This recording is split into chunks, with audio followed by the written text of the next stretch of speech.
তোমরা জানো যে ভারতের ফুটবল টিম কিন্তু মরিশাসের মতো টিমের এগেনস্টেও কিন্তু জয় পাচ্ছে না, এবং যে খেলাটা খেলছে সেটা দেখে কিন্তু প্রত্যাশা আরো অনেক নিচে নেমে যাচ্ছে। সেই জায়গায় দাঁড়িয়ে কিন্তু ভারতীয় ফুটবল যে ক্লাবগুলো রয়েছে তারা কিন্তু অনেক বেটার খেলছে। রিসেন্টলি বন্দরগাঁ ট্রফি চলছিল এবং গতকাল কিন্তু বন্দরগাঁ ট্রফিতে ওড়িশা এফসির ম্যাচ ছিল অস্ট্রেলিয়ার ব্রিসবেন রোডের এগেনস্টে, এবং অপরদিকে কিন্তু তোমার এফসি গোয়ার কিন্তু ম্যাচ ছিল জাস্টিসিয়ার এগেনস্টে। জাস্টিসিয়া বলতে গেলে আর্জেন্টিনার টিম।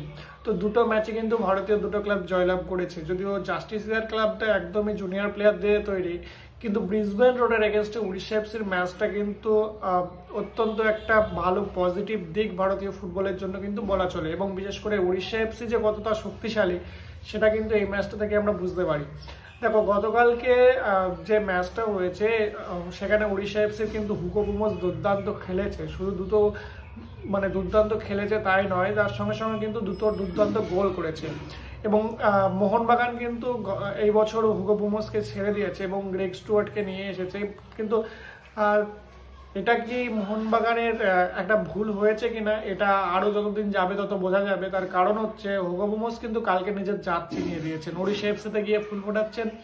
গতকাল 16 মিনিটে এবং 61 মিনিটে দুটো গোল কিন্তু হুগো বুমসের, এবং এই দুটো গোলের পর অস্ট্রেলিয়ার ব্রিসবেন রোড একটা গোল শোধ করে 66 মিনিটে, কিন্তু ম্যাচটা ফাইনালি উড়িষ্যা এফসি কিন্তু 2-1 গোলে জিতে যায়।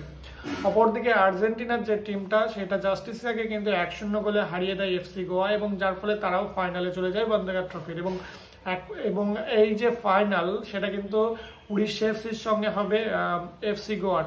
তো এটা ভারতীয় ফুটবলের জন্য একটা বড় নিউজ, কিন্তু ন্যাশনাল টিমের ম্যাচগুলো কতটা চেঞ্জ হবে, কত প্লেয়ার চেঞ্জ করবে ম্যানুয়াল, এখন সেটাই কিন্তু আমাদের দেখার, কারণ চেঞ্জ অনেক প্রয়োজন ন্যাশনাল টিমে, যেটা আগের দিনের ম্যাচ দেখে কিন্তু আমরা বুঝতে পেরেছি।